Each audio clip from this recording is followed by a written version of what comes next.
दोस्तों नमस्कार मेरे मित्रों। आप सभी का आपके अपने YouTube चैनल में बहुत बहुत स्वागत है। यह सच्चाई सुनकर आपकी आंखों से आंसू ना आ जाए तो फिर कहना, क्योंकि हम आपको बता दें कि आपके जीवन में अब वह घड़ियां आने वाली हैं जिसका आपने जीवन भर इंतजार किया है। आपके त्याग, आपकी मेहनत है और आपकी परीक्षा की घड़ियों का अब आपको परिणाम प्राप्त होने जा रहा है। हम आपको बता दें कि आपने अपने जीवन काल में खुशियों भरे दिन बहुत ही कम देखे हैं। जब भी आपके जीवन में खुशियां आती हैं, तो लोगों की नज़र आपको तुरंत लग जाती है और बहुत जल्दी खुशियों के पल समाप्त भी हो जाते हैं। और कई बार तो आपके जीवन में कुछ घटनाएं इस प्रकार की घट गई हैं कि आप समझ ही नहीं पाए हैं कि आपके साथ यह हो क्या रहा है। तो आपने बड़ी मेहनत से अपने को व्यवस्थित किया, थोड़ी बहुत खुशियों के पल आपके जीवन में आए, तभी अचानक सब कुछ आपके हाथों से फिसल गया और आप फिर से दुख और तकलीफों में पड़ गए। यही हाल आपके जीवन में पैसे का भी रहा है। आपने पैसा तो कमाया है, लेकिन आपका पैसा कभी भी आपके मन के अनुसार खर्च नहीं हुआ है। अधिकतर आपका पैसा फिजूल खर्ची में ही चला गया है।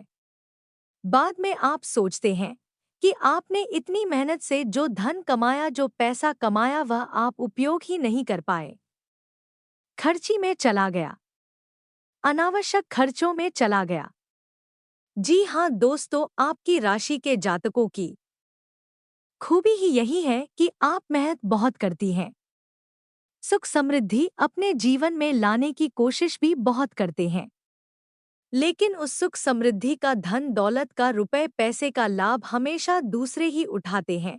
लेकिन इसमें भी आपको कोई बुराई महसूस नहीं होती है, क्योंकि आप दिल के बहुत ही साफ इंसान हैं और अपनों की खुशियों में ही खुद की खुशी समझते हैं। और आपको जो अपनों की चेहरों पर हंसी दिखाई देती है तो बहुत सुख प्राप्त होता है, बहुत अच्छा लगता है। लेकिन इसमें तकलीफ आपको तब प्राप्त होती है जब आपके अपने ही आपकी भावनाओं की कदर नहीं करते हैं। आपकी पीठ के पीछे आपके बारे में कुछ ऐसी बातें बोलते हैं जिन्हें सुनने के बाद आपको बहुत पीड़ा प्राप्त होती है। ऐसी चुगने वाली बातों की उम्मीद आप अपने अपनों से नहीं करते हैं, लेकिन आपके स्वभाव की बहुत बड़ी खूबी यह है कि आप सब कुछ जानते हुए भी अनजान बनने का दिखावा करते हैं, इसमें कामयाब भी हो जाते हैं और अपने चेहरे पर एक मुस्कुराहट हमेशा बनाकर रखते हैं। आप कभी भी उन लोगों को यह एहसास नहीं होने देती कि आपने उनके बारे में सच जान लिया है। ऐसा शायद इस वजह से नहीं है क्योंकि आप जानती हैं कि आप यदि उन्हें अपने दिल के राज बताएंगे, अपने दिल की तकलीफ है बताएंगे, तो लोग आपकी बातें समझेंगे नहीं, उल्टा आपका मजाक ही पढ़ाएंगे। इसी के साथ साथ लोग आपको सलाह मशवरा भी देना शुरू कर देंगे जिसकी कि आपको कोई आवश्यकता नहीं है। आप एक ऐसे इंसान हैं जो अपना कार्य अपनी सहज बुद्धि से करना पसंद करते हैं। कोई आपको रोके, यादों के या बिना मतलब का ज्ञान दे तो आपको चिढ़ होने लगती है, क्योंकि आप खुद ही इस प्रकार के इंसान हैं कि बहुत विचार करने के बाद, सोच समझने के बाद ही आप कोई कदम उठाते हैं। लेकिन ऐसा तो मुमकिन नहीं है कि आपको हर एक कदम पर कामयाबी मिल जाए। तो जब आपका काम खराब हो जाता है तो फिर आपके अपने ही ताने मारने लगते हैं और इन्हीं तनों को सुनकर आपका दिल छलनी हो जाता है। आप दिल टूट जाता है, लेकिन आप इन सब तकलीफ उसे बहुत जल्दी बाहर भी आ जाते हैं, क्योंकि आप एक आशावादी इंसान हैं। आप उम्मीद कभी भी नहीं छोड़ते हैं और ईश्वर में भी आपकी गहरी आस्था है। यह बात जरूर है कि कभी कभी क्रोध में या आवेश में आकर आप ईश्वर से भी नाराजगी दिखाने लगते हैं, गुस्सा दिखाने लगते हैं, लेकिन मन ही मन आपको अपने आराध्य पर, अपने ईश्वर पर पूरा भरोसा है, तो अब आपके आराध्य ने, आपके ईश्वर ने आपके दिल की बात सुन ली है और आने वाले पितृपक्ष में आपके जीवन में 3 बड़ी घटनाएं घटने जा रही हैं, जिन्हें यदि आपने ठीक तरह से उपयोग कर लिया तो आपके आने वाले जीवन काल में कोई भी समस्या नहीं आएगी। जी हाँ, दोस्तों, और इससे भी बड़ी बात हम आपको बता दें कि आप पितृपक्ष में एक बहुत बड़ी गलती करते हैं। शायद आपको उस गलती के बारे में किसी ने अब तक बताया नहीं है, लेकिन हम आपको आपकी उस गलती के बारे में भी बताएंगे, साथ ही साथ उस गलती को कैसे सुधारें गे, और इस पितृपक्ष में आप कैसे उस गलती को सुधार कर अधिक से अधिक लाभ ले पाएंगे, ताकि आपके आने वाले जीवन काल में आपको सुख समृद्धि भरपूर प्राप्त हो, माता लक्ष्मी का पूरा आशीर्वाद प्राप्त हो, और इससे भी बड़ी बात कि आपके मित्र पूर्ण रूप से तृप्त हो जाएं, आपको आशीर्वाद दें। क्योंकि दोस्तों, एक बात याद रखना कि यदि आपके मित्र अतृप्त हैं, चाहे वह आपने जानबूझकर किया हो, चाहे अनजाने में गलती से ही किया हो, लेकिन आपकी फिक्र यदि आपकी किसी भी बात से असंतुष्ट हैं, अतृप्त हैं, तो फिर आप किसी भी भगवान की पूजा पाठ कर ली है, वह भी बड़ी से बड़ा अनुष्ठान करिए, आपको उस अनुष्ठान का, उस पूजा पाठ का कोई भी फल प्राप्त नहीं होगा। आपने देखा होगा कि जब भी आप अपने घर में कोई पूजा पाठ करवाते हैं किसी ब्राह्मण या पंडित के द्वारा, तो आपने सुना होगा कि जब आपकी पूजा पाठ आरंभ करवाते हैं पंडित जी, तो 3 मंत्र हमेशा सबसे पहले उच्चारण करते हैं।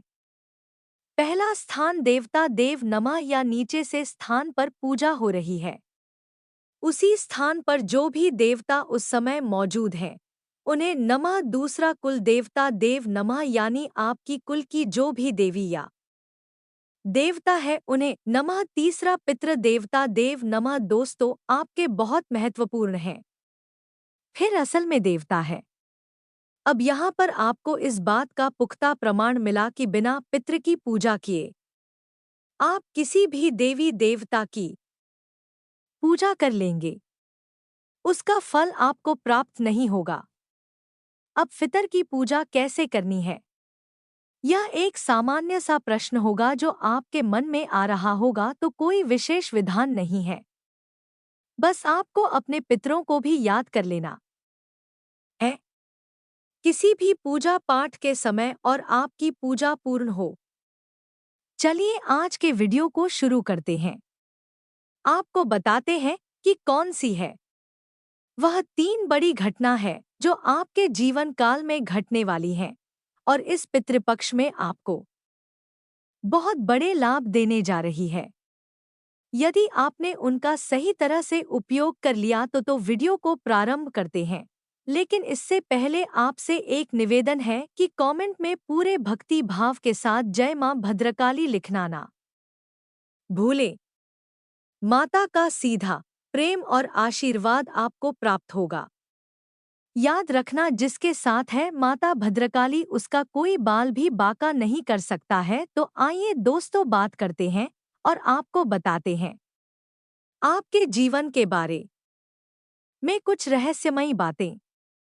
लेकिन उससे पहले आपको बता दें कि आपके जीवन काल में यह जो समय चल रहा है, इसमें ग्रहों की स्थिति कुछ इस प्रकार है कि आपको रुपए पैसे को लेकर थोड़ा सा सतर्क रहने की आवश्यकता रहेगी।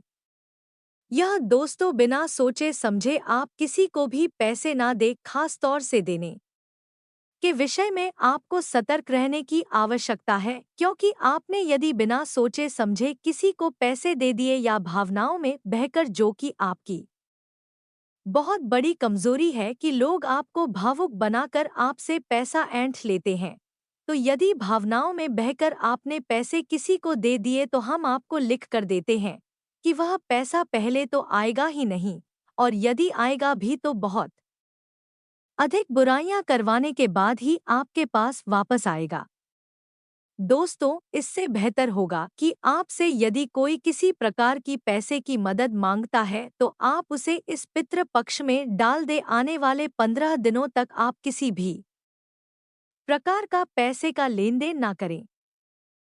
जितना संभव हो कम से कम करें।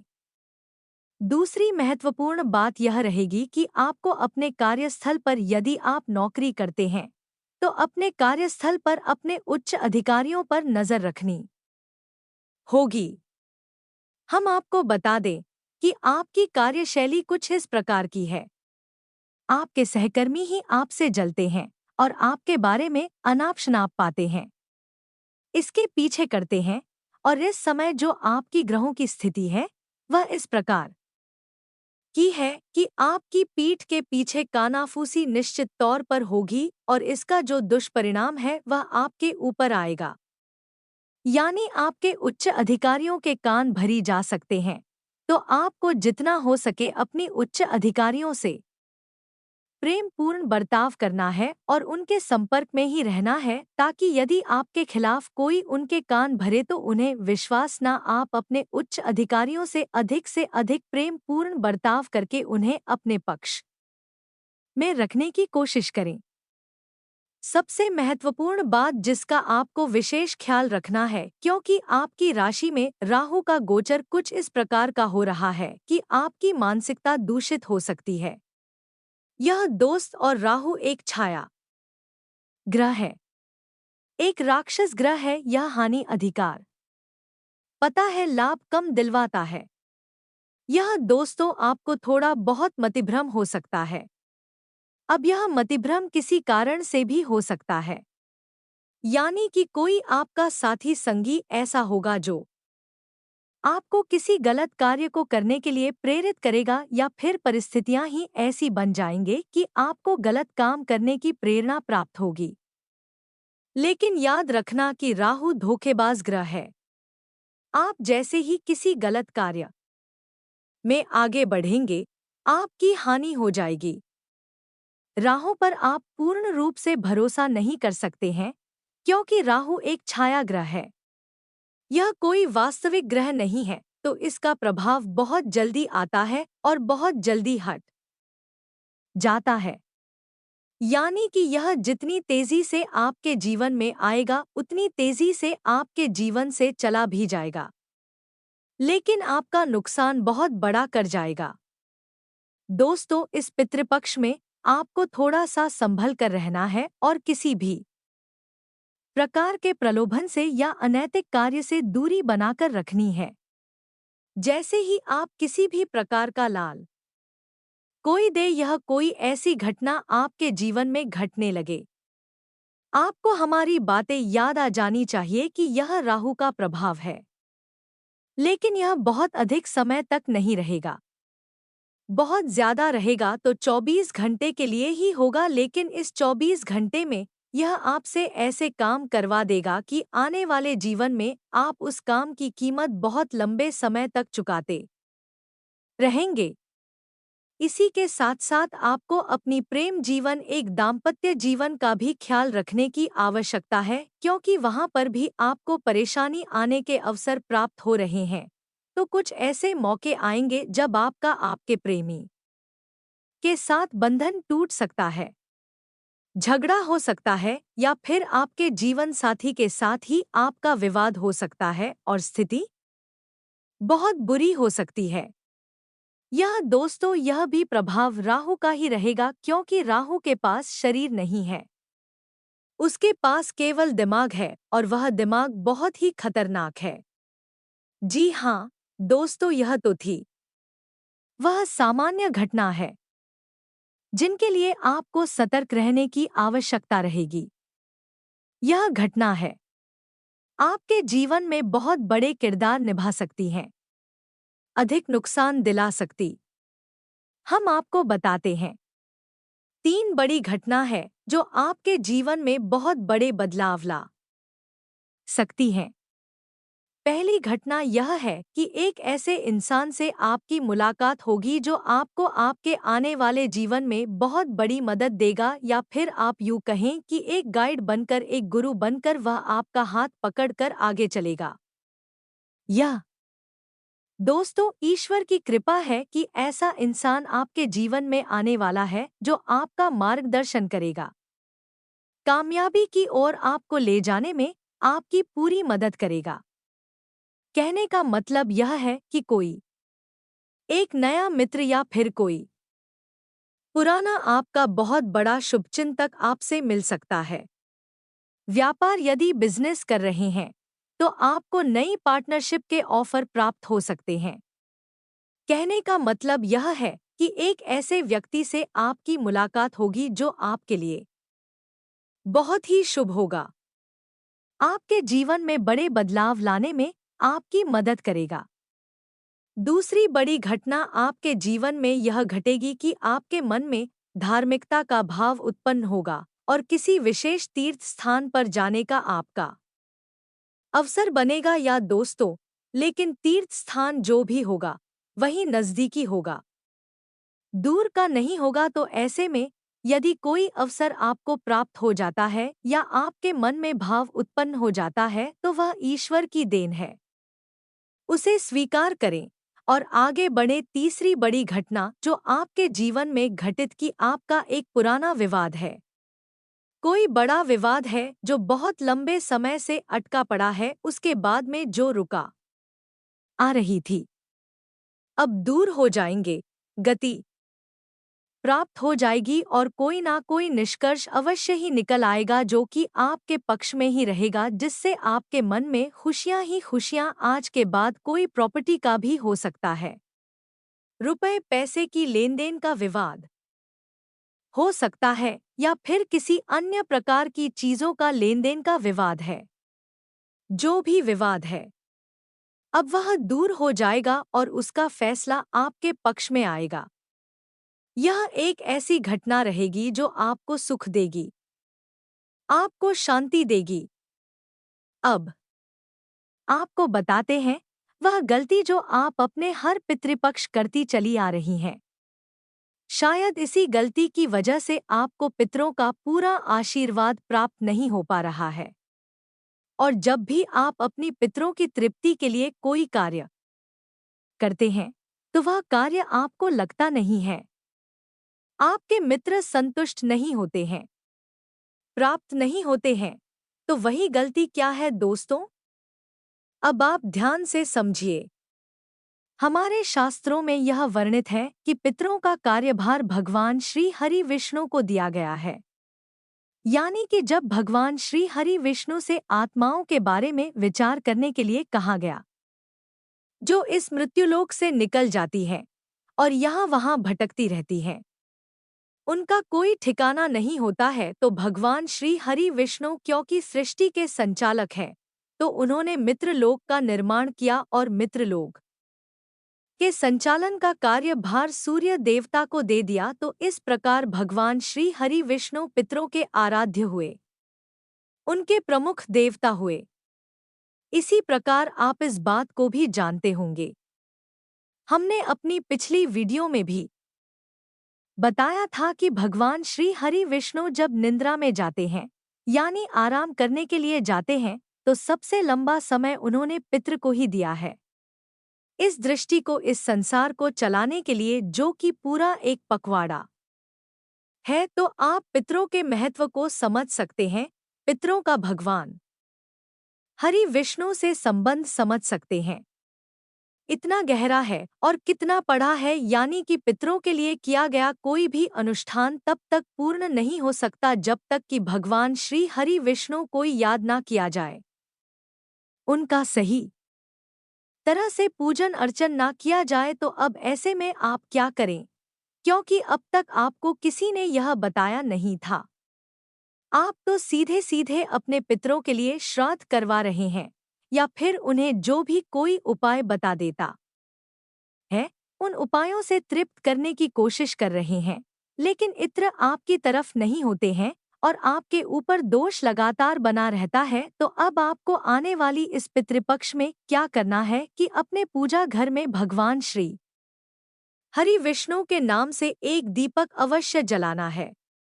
दीपक गाय के घी से बना होना चाहिए और पीतल का होना चाहिए, तभी का या फिर किसी अन्य धातु का नहीं होना चाहिए। जी हाँ दोस्तों, और इसका सर्वोत्तम लाभ लेने के लिए आप भगवान श्री हरि विष्णु की माता लक्ष्मी के साथ एक फोटो खरीद कर लाई है।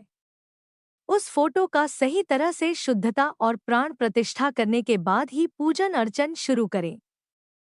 यदि आपकी पूजा घर में पहले से ही भगवान श्री हरि विष्णु की माता लक्ष्मी के साथ फोटो है, अलग अलग फोटो में नहीं दोस्तों, साथ में एक ही फोटो में दोनों लोग हैं, तो आप उसी फोटो की पूजा कर सकते हैं। रोज शाम के समय एक दीपक माता लक्ष्मी और भगवान श्री हरि विष्णु के लिए आप अपने पितरों के लिए जो भी अनुष्ठान करना चाहती हैं वही करें। आप देखेंगे कि आपके मित्र आपसे बहुत खुश होंगे, बहुत तड़पते होंगे और आपको बहुत आशीर्वाद भी देंगे। आपने यदि यह क्रिया नहीं की तो आप कोई भी क्रिया करी है, आपके पिता आपसे पूर्ण रूप से संतुष्ट नहीं होंगे। अब यहाँ पर सोचने वाली बात यह है, अब यहाँ पर हम आपको एक बात और बता दें कि कुछ लोग इस विचार को अपने दिमाग में रखते हैं कि जब हमने अपने पितरों का गया में जाकर और श्राद्ध कर दिया है, तर्पण और पिंडदान भी कर दिया है, तो फिर हमारे पुत्र क्यों भटक रहे हैं? उन्हें तो प्रति प्राप्त हो गई, मुक्ति प्राप्त हो गई। लेकिन दोस्तों, हम आपको बता दें कि यह कोई जरूरी नहीं है। यह तो एक नैसर्गिक प्रक्रिया है और हमारे कर्मकांडों का एक भाग है। लेकिन पितरों को तरक्की प्राप्त होगी, या यूं कहें कि मुक्ति प्राप्त होगी, जब उनका सही समय आएगा, क्योंकि हर एक इंसान अपने पुर के पूर्वजों का पूर्ण शराब पी रहे हैं और पिंडदान तर्पण आदि विधि विधान के साथ अवश्य करता है। फिर भी लोगों के पास पितृदोष क्यों है? अगर उनकी फितरत पूर्ण रूप से तृप्त और मुक्त हो चुके हैं, तो फिर ऐसा क्यों कहा जाता है कि तुम्हारे ऊपर पितृदोष लगा हुआ है? आप अपनी हमें किसी भी प्रकार का कोई भ्रम मत पालिए। आप अपनी तरफ से अपने पितरों के लिए कुछ ना कुछ करते रहिए। पितृ आपके खुश रहेंगे, आपको आशीर्वाद देते रहेंगे, आपका जीवन सुंदर होता रहेगा। करने के लिए तो पितरों के विषय में बहुत अधिक बातें हैं और बहुत प्रामाणिक जानकारी हम आपको दे सकते हैं, लेकिन वीडियो बहुत लंबा हो जाएगा और उस बड़ी जानकारी का इस वीडियो से कोई खास लेना देना भी नहीं है। जो जरूरी बातें थी वह हमने आपको बता दी हैं। आप उन पर अमल करके देखिए और हमारे द्वारा की गई भविष्यवाणियों पर भी नजर रखी है। हर एक भविष्यवाणी आपके जीवन में निश्चित तौर पर घटित होने जा रही है, इस बात का हम वादा करते हैं। जी हाँ दोस्तों, किसी के साथ साथ आज के इस वीडियो को विराम देते हैं। कमेंट में पूरे भक्ति भाव के साथ हूँ जय मां भद्रकाली अवश्य लिखें। मिलते हैं अगले ज्ञानवर्धक वीडियो में, तब तक के लिए धन्यवाद। जय माता दी।